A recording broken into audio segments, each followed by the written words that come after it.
Good afternoon, and welcome to Spotlight on Educators. On this segment, an educator is selected to give their story as to why they became an educator.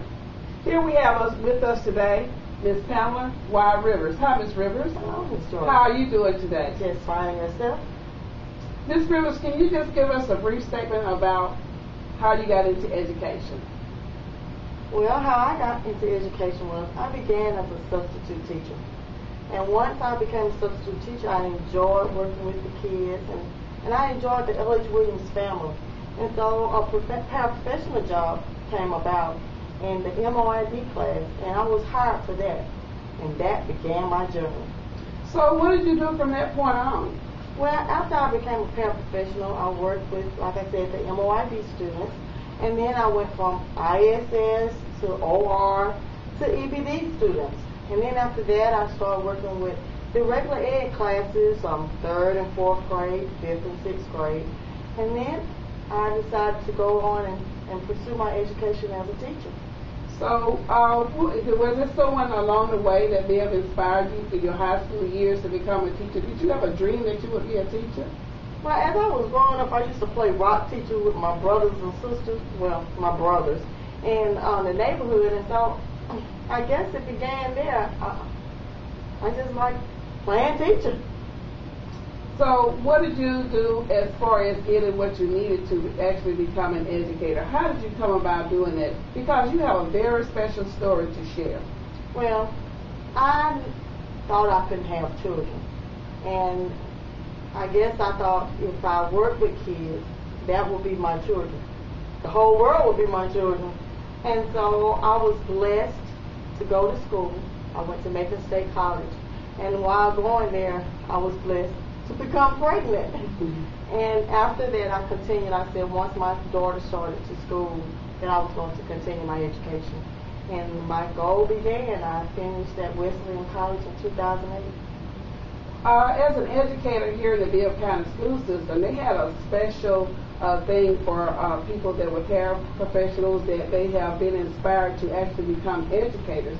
Were you a part of that? I sure was. The Bibb County School and Wesleyan College, they worked hand in hand, and they offered paraprofessionals the opportunity to go to school, and they would pay for it. And of course, I jumped on that bandwagon. So you really enjoyed it, and I hear you did well through that. Oh, most definitely. I had people that I work here at L.H. Williams that really backed me up and gave me the support that I needed, especially the principal and other teachers. Mrs. Jordan was one of those people also that helped me to further my education by giving me that support and that push. Ms. Rivers, what can you say now from where you started and where you are now as far as an educator?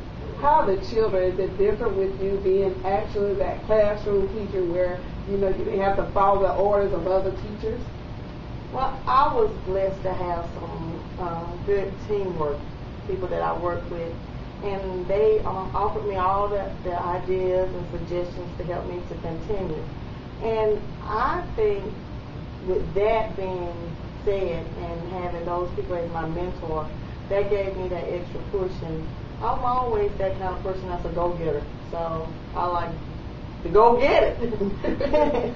Do you know there are different trends that have happened since the time that you started, you say 18 years ago, and now? What are some of the things that have been introduced just as you as a teacher within the last 2 years that you've been here at L.A. Training School? Why don't you just share a few of the things that you do in your classroom and how you've integrated certain things in your lessons? Well, this is my first year of being a self-contained teacher. So I'm teaching everything. So incorporating balanced literacy into the curriculum, being able to teach everything on a daily basis, it's a challenge, but I'm up for that challenge. Okay, have you been able to integrate technology since that's one of the growing trends right now in education? Of course, I love technology. So of course, I'm integrating technology from United Streaming, the different programs that we have here at Williams, but on the computer, such as Orchard and hardcore math. I love that. Math is money, so of course we got to teach them how to use the computer to do those things. So technology is the leading trend right now. You feel like that motivates your students, even your low achieving students? Most definitely. That way they'll have that one-on-one with the computer, and then I'll be able to see their progress in a private setting. Not only that, that will also allow me as a teacher to look at their results, and I can then be able to help them on a one-on-one basis. Ms. Rivers, you talked about balanced literacy, and there are a lot of viewers that don't know what balanced literacy is. Can you just give them just a brief description of what balanced literacy is and what it does to the children and how the children come in as being a part of balanced literacy? Well, with balanced literacy, it's incorporating the many facets of reading into every subject, such as math and spelling and English. So we can use books. If they can get the reading concept down, then I think they can also do a great study. It's just making connections, you know. What kind of connections are we talking about here? You know, text to text, text to self, text to world, even text to technology. So, I mean, it's a facet of very interesting ideas. Do you have anything else you would like to share? Well, Ms. Jordan, I would like to thank you for the opportunity to sit and just tell a little bit about myself and how I got started. And to thank you for being my mentor also. And you're a great mentor for me as well, as we are both students of Full Sail. Yes, we are. And we're enjoying this process, and we enjoy working with each other and together. Yes. Thank you so much. You're welcome.